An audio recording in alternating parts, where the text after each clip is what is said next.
Ahora, en el capítulo 9 tenemos la gloria Shekinah que se prepara para alejarse del templo. Creemos que desde los días de Manasés existía este ir y venir de la gloria Shekinah porque Dios es misericordioso. Él no abandona a su pueblo de una forma petulante, digamos. Dios tiene mucha paciencia. Él no quiere que nadie perezca.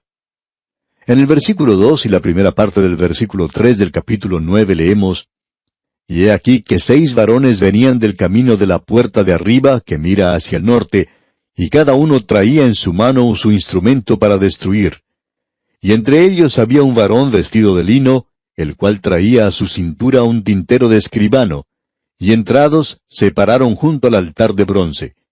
Y la gloria del Dios de Israel se elevó de encima del querubín sobre el cual había estado, al umbral de la casa, es decir, al lugar santo, y el querubín sobre el propiciatorio. Allí es donde estaba la gloria. La gloria se eleva ahora, una indicación de la presencia de Dios que se ha alejado. Luego, siguiendo nuestra lectura en el versículo 3 y también en el versículo 4, dice: Y llamó Jehová al varón vestido de lino que tenía a su cintura el tintero de escribano, y le dijo Jehová: Pasa por en medio de la ciudad, por en medio de Jerusalén, y ponles una señal en la frente a los hombres que gimen y que claman a causa de todas las abominaciones que se hacen en medio de ella. Es decir, márcalos. Aquí tenemos a aquellos que querían estas abominaciones y que las están siguiendo. Y Dios dice: Yo les juzgaré. Pero este varón vestido de lino y que pasaba con este tintero de escribano, nos habla del remanente que Dios salvará en esa ciudad, lo cual él hizo. Ahora estos 6 varones que se mencionan aquí son ángeles. No hay ninguna otra explicación. Y los ángeles son usados en juicio, y eso tiene que ver con el juicio de este mundo. Tienen que ver con la nación de Israel. Ellos no tienen nada que ver con la iglesia, digamos de paso. En el día de Pentecostés vino el Espíritu Santo. No fue un grupo de ángeles, sino que vino el Espíritu Santo. Y cuando el Señor Jesucristo saque a la iglesia de este mundo, no habrá ángeles allí. Pero cuando Él venga a la tierra a establecer su reino, entonces Él enviará a sus ángeles. Por ejemplo, en el Evangelio según San Mateo, capítulo 13, versículo 41, dice: Enviará el Hijo del Hombre a sus ángeles, y recogerán de su reino a todos los que sirven de tropiezo y a los que hacen iniquidad. Y luego en el capítulo 16 del mismo Evangelio según San Mateo, versículo 27, dice: Porque el Hijo del Hombre vendrá en la gloria de su Padre con sus ángeles, entonces pagará a cada uno conforme a sus obras, es decir, cuando Él venga a la tierra. Y luego el apóstol Pablo en su segunda epístola a los Tesalonicenses, capítulo 1, versículos 7 y 8, dice: Y a vosotros que sois atribulados, daros reposo con nosotros, cuando se manifiesta el Señor Jesús desde el cielo, con los ángeles de su poder, en llama de fuego, para dar retribución a los que no conocieron a Dios, ni obedecen al Evangelio de nuestro Señor Jesucristo. En el libro de Apocalipsis uno encuentra la evidencia de que la iglesia ya ha sido arrebatada. Eso lo podíamos apreciar hasta el capítulo 3. Hasta ese punto la iglesia ha sido mencionada, pero después ya no hay ninguna mención de la iglesia. ¿Por qué? Porque ya ha salido de la tierra, y los ángeles llegan y tiene entonces lugar el juicio en esta tierra. Así que lo que tenemos ante nosotros aquí es algo de mucha significación. Luego él dice en el versículo 9 de este capítulo 9 de Ezequiel: Y me dijo: La maldad de la casa de Israel y de Judá es grande sobremanera, pues la tierra está llena de sangre, y la ciudad está llena de perversidad, porque han dicho: Ha abandonado Jehová la tierra, y Jehová no ve. Decían: Dios está ciego y no puede ver la tierra. Bueno, eso es lo mismo que decir que Dios ha muerto. Esa teoría duró muy poco tiempo. Se hizo popular por algún tiempo, pero no se arraigó. Una cosa es decir que Dios no está allí, que Él no sabe. Pero cuando uno se sienta a pensar esto bien, uno se da cuenta que eso es absolutamente absurdo, amigo oyente. Porque usted no haya visto a Dios, porque usted no tenga evidencia de Él, porque usted ha vivido lejos de Él hoy, eso no es ninguna prueba de que Él no exista. Yo nunca he tenido la oportunidad de visitar la ciudad de Tokio, en Japón, por ejemplo, pero creo que existe una ciudad llamada Tokio y que se encuentra en el Japón, y que es una gran ciudad. Pero yo nunca he estado allí, nunca la he visto. Sin embargo, creo que está allí. No podría actuar como si no existiera. Bueno, Lo mismo ocurre con Dios, amigo oyente. Nosotros tenemos que reconocer que porque no hemos tenido ninguna relación íntima con Dios, eso no indica que Dios no exista. Y aquí la gente está tratando de decir que Él ha abandonado la tierra. ¿Por qué? Porque ellos han abandonado a Dios. Y en el versículo 10 leemos, Así pues haré yo, mi ojo no perdonará, ni tendré misericordia. Haré recaer el camino de ellos sobre sus propias cabezas. Amigo oyente, debemos decir que la destrucción de Jerusalén por parte de Nabucodonosor y la destrucción del templo por medio del fuego fue algo realmente terrible. ¿Quiere usted saber por qué Dios lo hizo? Él está diciendo aquí por qué. Y si a usted no le gusta, amigo oyente, lo sentimos mucho. Pero Él es quien está en control de las cosas, y si usted no está marcando el paso con Él, lo mejor que puede hacer es marcar el paso con Él. Eso es lo más sensato que puede hacer. Amigo oyente, si yo me encontrara con un león en la calle, no trataría de encontrarlo de frente. Yo me daría media vuelta y seguiría en la dirección que va el león, pero tratando de aumentar la distancia entre los dos. Y amigo oyente, usted puede desafiar a Dios si quiere hacerlo, pero el Señor está avanzando triunfalmente en su carruaje, y que Dios tenga misericordia de usted si se cruza por su camino. Como se dice, los molinos de Dios muelen lentamente, pero muelen muy fino. Ahora el versículo 11, el versículo final de este capítulo 9 de Ezequiel dice, Y he aquí que el varón vestido de lino, que tenía el tintero a su cintura, respondió una palabra diciendo, He hecho conforme a todo lo que me mandaste. Hay quienes son tomados para juicio, y luego existe ese remanente que va a ser salvo, porque nuestro Dios es todo misericordia cuando los hombres se vuelven a Él. Y eso hace de su juicio algo más terrible aún. Y amigo oyente, vamos a detenernos aquí por hoy. Dios mediante, continuaremos en nuestro próximo programa con el capítulo 10 de este libro del profeta Ezequiel. Que el amor y la misericordia del Señor estén con usted, ahora y siempre. Llegamos hoy, amigo oyente, al capítulo 10 de este libro de Ezequiel que estamos estudiando, y nos encontramos en esta sección que comenzó con el capítulo 8 y que continúa hasta el capítulo 24. Lo que tenemos aquí es una serie de visiones, y estas visiones generalmente descansan en aquellas que se mencionan en el capítulo 1, la cual fue una visión de la gloria del Señor. Y es una visión que, supongo, ninguno de nosotros puede comprender en todo su significado. Después de todo, aquí estamos tocando lo infinito. Ya hemos visto en los capítulos 8 y 9 que este profeta Ezequiel fue arrebatado y llevado, creemos de forma sobrenatural, a la ciudad de Jerusalén para poder ver y regresar e informar a la mayor parte de la nación que ya estaba en la cautividad, y a quienes los falsos profetas les estaban diciendo que ellos regresarían prontamente a esa ciudad, diciendo que todo estaba bien en Jerusalén. Y ahora Ezequiel va a poder regresar y decirles por qué Dios va a destruir la ciudad, por qué va a permitir que Nabucodonosor la destruya, y por qué venía un juicio sobre ellos. Y ya hemos visto en nuestro programa anterior que había suficiente prueba para esto, por cierto. Dios informaba en cuanto a esto. Creemos que es bueno que nosotros también apreciemos que Dios juzga y castiga, y esa es una de las evidencias que tenemos del Dios viviente hoy. Dios actúa en los asuntos de los hombres. Uno no puede salirse con la suya. Y el hecho de que uno no puede salirse con la suya indica o es una de las pruebas de que Dios existe. Y hemos visto esta visión de la rueda en medio de rueda, y que significa la energía de Dios, y que Él está actuando en los asuntos de los hombres. Ahora nosotros vamos a ver que la gloria que se encontraba por encima del querubín, entre el querubín y el lugar santísimo del tabernáculo, continúa su partida, que comenzó, como recordará usted, en el capítulo anterior.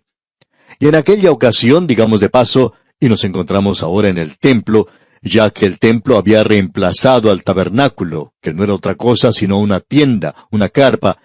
Y en esa ocasión, esta gente tenía lo que ninguna otra nación ha tenido jamás. Ellos tenían lo que la iglesia no tiene hoy, o sea, la presencia visible de Dios. Esta es una de las formas con las cuales Pablo, en su epístola a los Romanos capítulo 9, identifica a la nación de Israel. Él hace la pregunta, ¿quiénes son los israelitas? Y él ofrece como 8 diferentes puntos de identificación, y uno de ellos es que ellos tenían la gloria. Esta gente tenía la gloria, y esa es la presencia visible de Dios.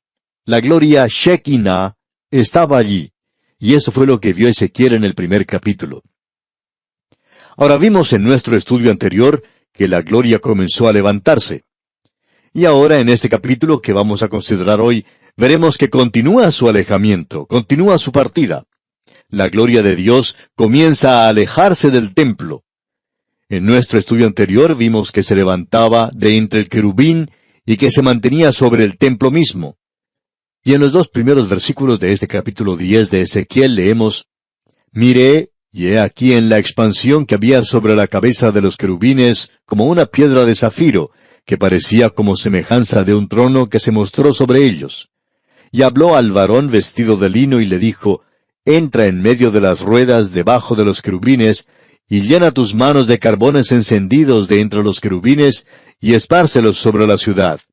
Y entró a vista mía. Aquí vemos que él iba a esparcir estos carbones encendidos que estaban en el altar. Ahora, entre ese altar y el querubín era donde el sacrificio, o sea, la sangre del sacrificio, era tomada y colocada en el propiciatorio. Ahora, estos carbones encendidos hablan del juicio, de castigo. Esta gente había rechazado la gracia de Dios, la misericordia de Dios, la redención de Dios, y él había demostrado su gracia para con ellos. Ahora ellos deben soportar el castigo. Amigo oyente, eso es tan sencillo como lo que hemos dicho. Dios envió a su Hijo porque Él le ama a usted, y porque Él es santo, y tuvo que pagar el castigo por su pecado y el mío. Y Él murió sobre la cruz. Él es la propiciación. Él es el propiciatorio por nuestros pecados. No por los nuestros solamente, sino por los pecados de todo el mundo. Existe ese propiciatorio, y usted puede acercarse a Él. Pero amigo oyente, si usted le rechaza, entonces el castigo de Dios caerá sobre usted porque Cristo llevó su castigo. Esa es la única forma en que Dios le perdona. No es porque usted sea una persona, un muchacho o una muchacha muy buena y bien educada. Esa no es la razón por la cual Dios le salva. Usted es un pecador perdido. Usted está en rebelión contra Él. Yo no sé por qué nosotros nos sentimos como que somos superiores a otras personas. Lo mejor que podemos decir en cuanto a nosotros es que somos pecadores salvados.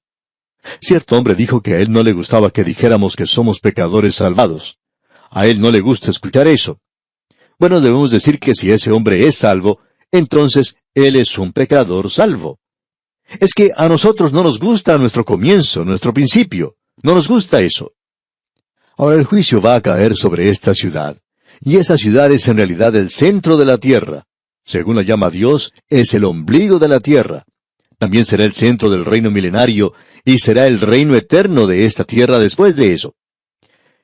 Hemos dicho que Jerusalén es el lugar más sensible de la tierra en lo que a bienes raíces se refiere.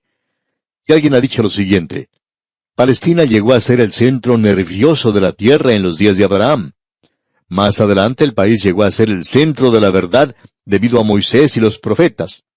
Últimamente ha llegado a ser el centro de salvación por la manifestación de Cristo. Su rechazo hizo que llegara a ser el centro más tormentoso, y así ha llegado a ser por muchos siglos.